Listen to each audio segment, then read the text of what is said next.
sobre toda a morte, a vitória de Cristo na cruz. Ele venceu, e esse é o motivo da nossa alegria, porque a vitória dele é a vitória do resgate por cada um de nós. Nós que não éramos nem merecedores disso, né? De repente, o Senhor nos acolheu com esse imenso amor. O que seria de nós? O que seria de mim? O que seria, né, de cada um de vocês dentro de cada análise histórica, né? O que passamos e o que fizemos. Fizemos coisas boas, mas fizemos coisas que não são tão boas assim. E mesmo assim Ele nos olhou com amor, com resgate, com misericórdia. E esse resgate, essa misericórdia, nos colocou num outro lugar. E esse lugar é o lugar de novas oportunidades, de ser uma nova humanidade. Então estamos trilhando esse caminho, de ser uma nova humanidade. Ou talvez uma amostra grátis da humanidade divina aqui na Terra, para que as pessoas possam ver e experimentar Deus em cada um de nós. É extraordinário. Eu quero me atentar hoje a um texto que está nos Evangelhos, mais especificamente no livro de Lucas, e gostaria que você fosse até o livro de Lucas, no capítulo 22, no verso 14. Muito bom ver cada um de vocês aqui presentes, feliz demais sempre. Você que está em casa nos acompanhando pelo YouTube ou Spotify, muito especial, que a palavra do Senhor fale aos seus corações e que você possa nos acompanhar também agora nessa leitura. Lucas 22, verso 14.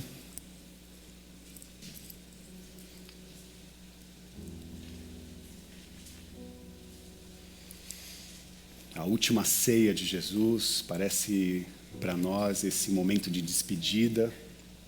Lucas 22, 14 diz assim: quando chegou a hora, ele se assentou com os apóstolos e declarou: vocês não fazem ideia de quanto desejei comer essa ceia com vocês. E desejei comer antes de começar o grande sofrimento da minha missão.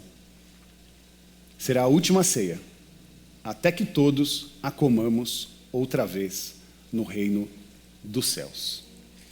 Oremos, curve sua cabeça e peça para que o Senhor use a sua vida nesse momento, trazendo clareza, compreensão e capacidade para fazer com que esse entendimento seja vivo. Te louvamos, Deus. Obrigado. Obrigado pela oportunidade dos encontros e reencontros. É muito bom ver os nossos amigos, nossos irmãos.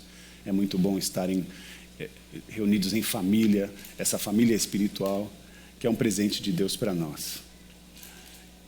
Obrigado pelas canções, pelas orações, pelos abraços. E pedimos que o Senhor continue fazendo com que a sua presença seja clara em nosso meio. E agora nós pedimos através da sua mensagem, que não seja eu, mas que o próprio Deus fale através de nós. Fale conosco, Jesus. Traga a sua mensagem, a sua revelação. E use as nossas vidas, tanto no ouvir quanto no falar. Que a expressão do aprendizado seja a trajetória do nosso cotidiano, em nome de Jesus. Esse é o nosso pedido. Amém. Amém. Bom, nós estamos caminhando na esperança, com esperança. E estamos também construindo um legado, né? Esse legado que eu chamo legado espiritual. A cada dia nós determinamos, né, a nossa postura de vida como um posicionamento. E queremos sim deixar um legado espiritual na história. E falamos no domingo passado sobre a esperança, sobre o esperançar, porque oro, penso e creio que o esperançar é a maneira de seguir, é a maneira em que nós nos colocamos em ação, é a maneira de agir, é a maneira de viver, é o esperançar, que não fica no estado da espera, mas que nos coloca em estado de avanço, né? E que faz a gente olhar para frente, faz a gente erguer a cabeça, sem perder o protagonismo na história. Não há nada na nossa espiritualidade que tire o nosso protagonismo na história. O que eu estou querendo dizer é que tudo aquilo que o Senhor nos dá é para que seja experimentado aqui e agora, ali e além. Essa estrutura do Evangelho nos dá autonomia. Autonomia para viver tudo aquilo que aprendemos aqui a partir de agora. Basta crer, basta aceitar, basta ouvir a voz e o chamado de Deus aos nossos corações. Então, esperança não nos descola da realidade. A esperança, na verdade, ela nos insere na realidade, faz perceber e compreender a realidade como ela é. Ela não é uma coisa abstrata. A esperança não é abstrata, a esperança não é uma distração, né? Porque pode ser, por conta da construção do nosso português, dizer que eu estou esperançoso. Parece uma coisa abstrata, né? Parece que é uma coisa que só é para eu me distrair. Estou quase que em um estado de sonho, né? Ou de alumbramento. Não é isso. Esperança não é distração, esperança não é abstração. Ela não nos tira da realidade concreta. A psicologia vai chamar isso de dissociação cognitiva. E sabe o que é isso? É quando você... Bom, os pais aqui vão saber melhor. As mães, né? Vão saber que quando uma criança machuca a mãozinha, ela vem chorando e fala: ai, mãe, machuquei a mão. E aí a mãe dá um beijinho, fala: não, calma, vou dar um beijinho para sarar. Aí a criança recebe o beijinho e para de chorar. O beijinho resolve a dor da criança? Não, mas faz essa dissociação daquilo que ela estava sentindo. Então, pode ser que essa estrutura, né, que a psicanálise vai mostrar, aconteça no nosso cotidiano, em que a gente vai achando que esperança é desassociar a nossa realidade concreta. E não é isso que o Evangelho nos propõe. A esperança, ela nos coloca para frente e é ela que nos faz cantar a poesia, né? Apesar de você, amanhã há de ser um novo dia. É Chico Buarque. Chico. Então, é ela que faz a gente compreender a realidade como ela é, e apesar da realidade, amanhã há de ser um novo dia. Essa é a esperança do esperançar. De olhar para frente e perceber que há uma nova oportunidade que Deus está nos dando. E nessa oportunidade nós podemos transcender as dificuldades e o dia mau. Logo, a esperança necessita de cada um de nós uma postura, né, concreta, ações concretas. E aí eu quero analisar o texto. Jesus, ele está sendo muito claro com a realidade, porque ele diz que quer comemorar a Páscoa antes de sofrer. Chama os discípulos, né? Esse texto demonstra a grandeza da maturidade de Deus, da noção, da compreensão da sua obra, da sua missão. Isso é extraordinário, né? Aí voltamos para Lucas, capítulo 22, que é o texto que nós estamos lendo. Olha como ele se expressa. Lucas 22, 14 e 15. Quando chegou a hora, ele se sentou com os apóstolos e declarou: vocês não fazem ideia de quanto eu desejei comer esta ceia com vocês antes de começar o grande sofrimento da minha missão. Essa compreensão de um cenário, né? Porque é claro que para a gente entender isso, a gente precisa analisar o cenário. O que estava acontecendo na época? Jesus estava diante de um império, regido por poderes, por uma estrutura de poder. Ele está diante de um império que se desenvolve e que coloca as pessoas em determinados lugares. É o imperador que escolhe quem deve viver e quem deve morrer. Ou é a estrutura do império que faz ou escolhe quem deve viver, quem deve morrer, quem deve ser considerado cidadão. E aí, para eles, né, o cidadão de primeira classe, e quem não deve ser considerado nem cidadão. São eles que estruturam a ordem, e é eles que fazem as legislações e colocam as pessoas em determinados lugares, ora em lugares de possível vivência, e outros lugares que eram regidos por uma não vivência. E o império tinha uma postura, porque é um império que mata crianças, que faz o absurdo. Mata crianças e mata com o desejo de destruir uma geração. Por exemplo, quando um chefe de Estado não dá incentivo para a educação, ele está destruindo uma geração. E é assim que o imperador agia. Claro que de uma outra plataforma, uma forma até mais cruel.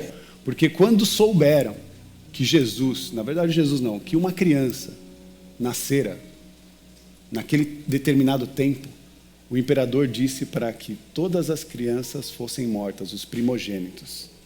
Porque havia uma informação que corria na cidade que naquela semana estava para nascer uma criança, e essa criança herdaria o trono do rei.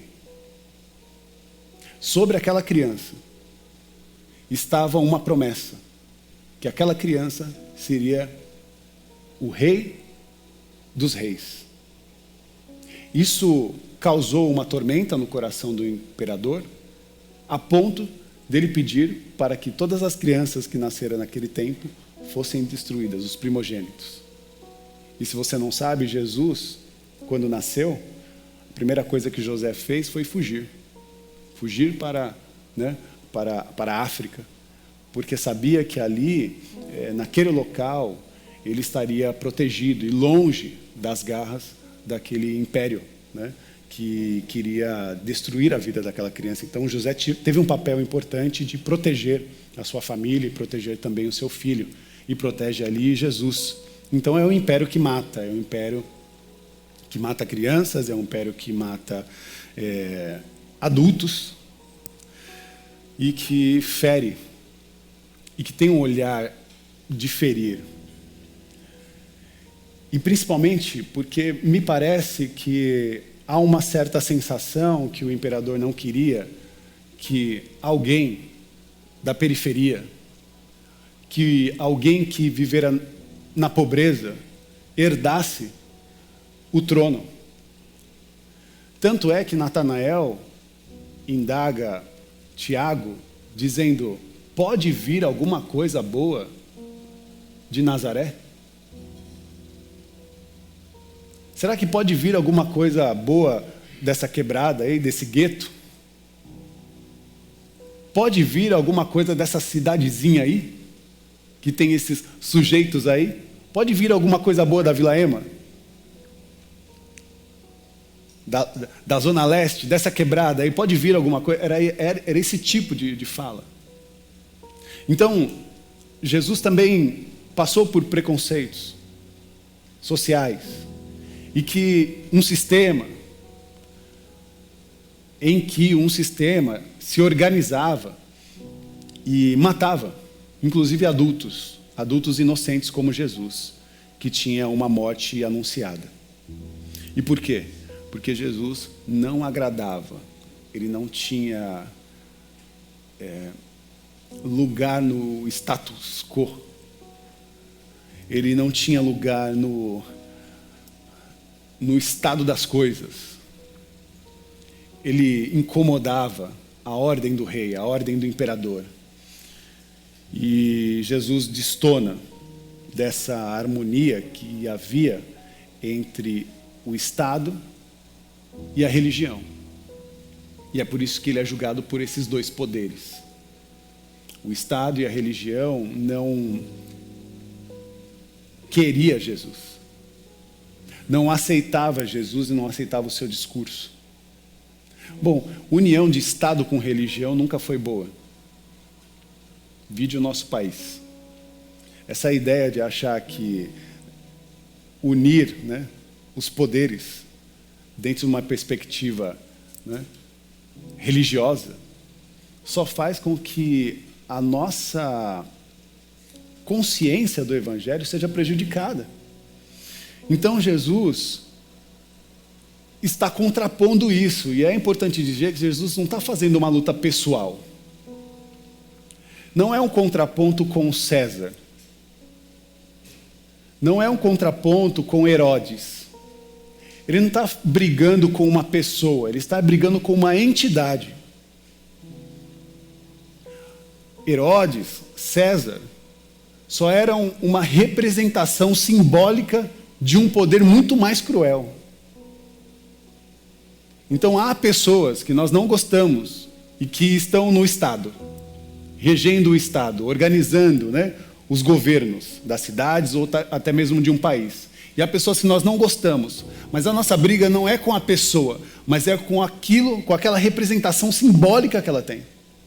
Que era o que acontecia com esse império. Ele está confrontando um sistema e todo um simbolismo carregado numa rede de mentiras, de egocentrismo, numa rede de eliminação de outras existências, numa rede de discurso de ódio. Jesus está contra isso. E é difícil lutar com essas coisas. Tanto é difícil que ele para na cruz do Calvário e é morto, fazendo com que a celebração da morte seja vista por tudo e por todos. Então, é importante sempre compreender Efésios capítulo 6, versículo 12, quando diz: porque não temos que lutar contra a carne e sangue, mas sim contra os principados, contra as potestades, contra os príncipes das trevas desse século, contra as hostes espirituais da maldade nos lugares celestiais. A nossa luta não é a luta armada. A nossa luta não é a luta em que nós vamos para a briga, não. A nossa luta é contra as hostes malignas espirituais. A nossa luta é ter uma presença profética, denunciando a maldade que existe no mundo. Denunciando tudo aquilo que se levanta para nos destruir, para nos ferir ou para nos colocar num ambiente de angústia. E é diante dessa angústia que há uma crise. É diante dessa angústia que há uma dor, que há também uma ansiedade. É nas crises que se instaram as ansiedades. E é nesse lugar onde Jesus propõe ações concretas. E ações concretas datadas à esperança. Esperança. Rafa, você fala muito de esperança, porque é esse muito que eu gostaria que você vivesse. É esse tipo de esperança que eu gostaria que você colocasse, deixasse impresso no seu coração. Para que essa manifestação saia para fora. E faça com que a sua existência aconteça. Lucas 22:16, novamente, será a última ceia, até que todos a comamos outra vez no reino de Deus.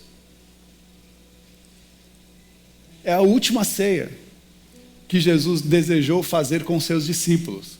Rafa, mas aí não pode fazer mais uma ceia? Não, estou dizendo que era a última ceia antes da inauguração do reino de Deus. É a última ceia antes... É a última ceia que nós vamos fazer no meio do caos. É o que Jesus estava dizendo. É a última ceia que nós vamos fazer no ambiente da morte. É a última ceia que nós vamos fazer no ambiente da tragédia, das perdas, da dor, do sofrimento, das crises. Jesus está chamando os seus discípulos, os seus amigos espirituais, para vivenciar a última ceia no ambiente da morte.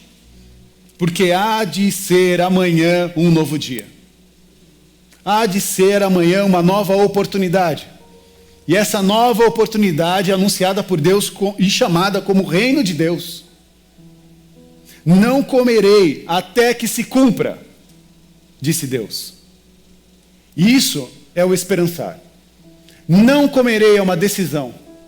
Uma decisão que ele faz: eu não comerei até que se cumpra. A minha próxima ceia com vocês será no ambiente do reino de Deus. A engrenagem do reino exige de nós uma mudança concreta, uma mudança de postura.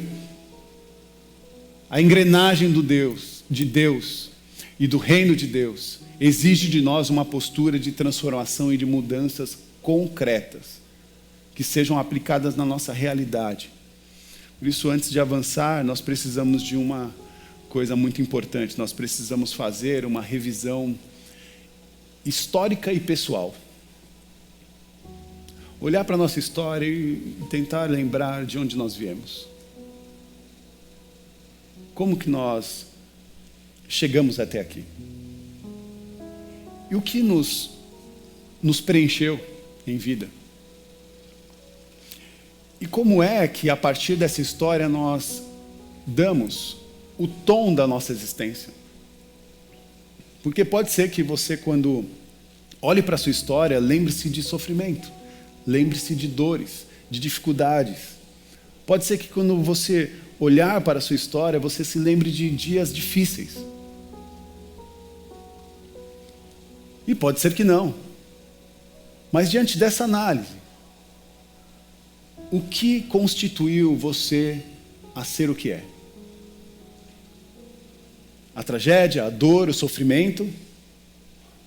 Ou será que foi a beleza que nasce no amadurecimento e na compreensão de uma transformação e de uma mudança possível? E que pode fazer você ser um novo tipo de humanidade, mesmo passando por tempos difíceis. Então é necessário entender, porque se nós compreendemos isso, nós estamos ligados a Deus, porque é como Jesus, Ele tem noção do que Ele é, para onde Ele vai e o que Ele está fazendo. Porque Jesus usa muito a expressão, é chegada a hora. E só sabe que a hora chegou quem tem noção, quem compreende daquilo que quer. Sabe da estrutura do seu esforço, do seu trabalho, noção da sua missão. Jesus sabe e compreende. E quem sabe e compreende e tem noção da sua missão, sabe a hora de agir, a hora de chegar, a hora de falar e a hora de deixar de falar. Compreende o tempo para todas as coisas. Então, entenda, no Evangelho, a expressão de um Jesus maduro, o amadurecimento de Jesus em toda a sua obra. Desde a expressão de uma criança que cresce em graça, em sabedoria, que fala com os religiosos, com os sacerdotes, com os reis da sua época, e fala com o povo, gente iletrada, mas que recebe-o a partir do amor, do cuidado, do afeto, dessa postura generosa, de compreensão do seu sofrimento, e estende a mão, ajuda, faz a cura acontecer, faz o milagre acontecer. Então, nossa, Rafa, diante de tudo isso que você tem para ensinar, ou na verdade o que Jesus tem para nos ensinar, Jesus tem coisas importantes a nos ensinar. E eu queria falar sobre um ponto, que é a reserva emocional. O que Jesus pode nos ensinar nesse texto? Ele pode nos dar a compreensão de que precisamos de uma reserva emocional. Precisamos cultivar momentos de felicidade. Porque se a felicidade é um morango na beira do caminho, diante de um precipício, em que a gente pode saborear e mudar a perspectiva da dor ou da entrega para o sofrimento, nós precisamos cultivar esses momentos. Nós precisamos nos rodear de pessoas queridas. Nós precisamos nos rodear dos amigos. Então, uma reserva emocional necessária para nós é estar em volta dos amigos. E Jesus nos ensina isso, por isso, faça com que isso seja uma realidade no seu cotidiano. E também proporcione essa oportunidade a outras pessoas.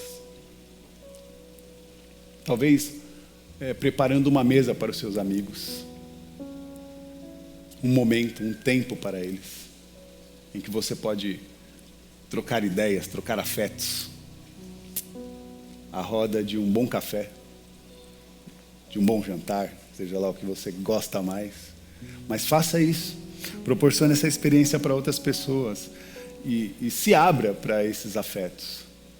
Porque vale a pena fazer parte de um mundo em que a gente ama e é amado. Vale a pena. Por isso cultive, bons momentos nessas trocas afetivas. É quando há amor que o tempo é relativo. Por isso que quando a gente termina aqui, às vezes, as nossas reuniões, a gente nem vê o tempo passar. Porque quando tem boa relação, quando há amor, o tempo é relativo. Quando há boa relação, a gente se torna também mais resiliente às adversidades. Porque um apoia, um ajuda, um fortalece o outro. É o acolhimento que dá força. É o acolhimento que nos fortalece. E Jesus disse para os seus discípulos, para os seus amigos: eu vou sofrer, mas antes venham amigos.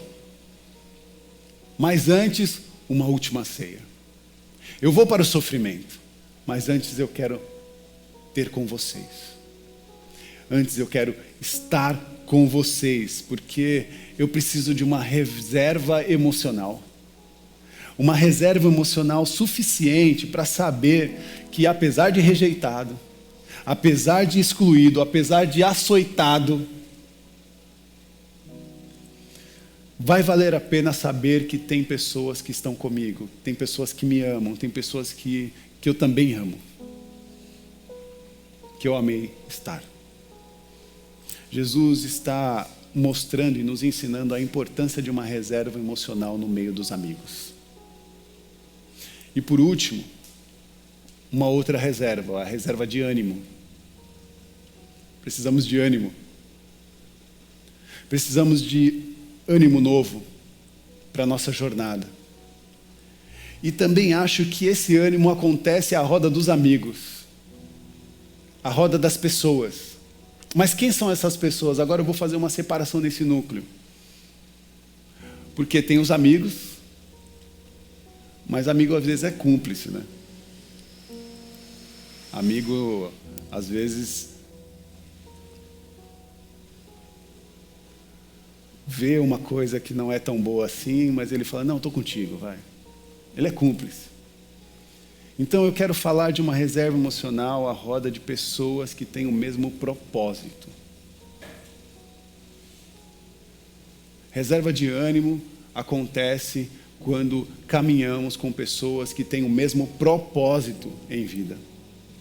E aqui Jesus está falando com os seus discípulos, aqueles que tiveram no coração o desejo e o propósito de levar adiante o reino de Deus. Pessoas que estavam inspiradas por Jesus Cristo para fazer isso acontecer. Então eu estou falando de pessoas de fé. Eu estou falando de pessoas que têm um bem comum. Estou falando de pessoas que têm o mesmo objetivo, que é tornar o reino de Deus possível aqui. Nós estamos falando, por exemplo, de gente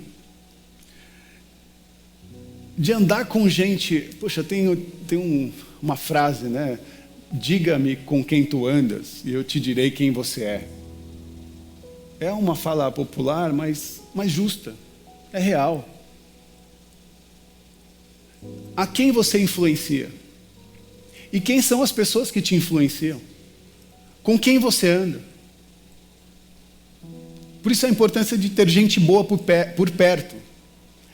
A importância de ter gente que caminha conosco, ombro a ombro, passo a passo, na mesma fé, na mesma dinâmica. 1 Coríntios, o apóstolo Paulo, no capítulo 6, 14, vai dizer: não vos coloqueis em julgo desigual com os incrédulos. O apóstolo Paulo falando: não vos coloqueis em julgo desigual com os incrédulos. Rafa, o que é julgo? Julgo, meus irmãos, é uma peça feita de madeira que era colocada nos bois para que eles andassem unidos, né, juntos, um no outro, e que andassem juntos no mesmo arado, no mesmo trabalho. Uma espécie de uma corça, né, que, na verdade, uma amarração para as duas corças. Então, fazia com que os bois andassem no mesmo passo, na mesma dinâmica, a serviço daquele arado, daquele trabalho. E andar com uma pessoa por um mundo justo, por um mundo melhor, exige de nós um jugo igual e não um jugo desigual. Porque o jugo desigual faz que um boi mais alto e mais forte ande com um boi mais fraco ou mais baixo, e aí a dinâmica do caminho não consegue ser bem orientada, porque há dissonância, há modo de pensar, de agir, de se colocar, que é um diferente do outro. Por isso que o jugo desigual não é apto para a nossa jornada e para a nossa espiritualidade cristã. Andar com pessoas exige de nós ter um olhar igual, né, dentro da dinâmica da justiça e do cuidado e o amor ao próximo.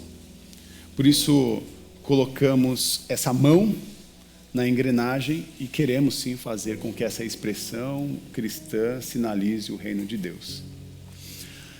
Bom, e será que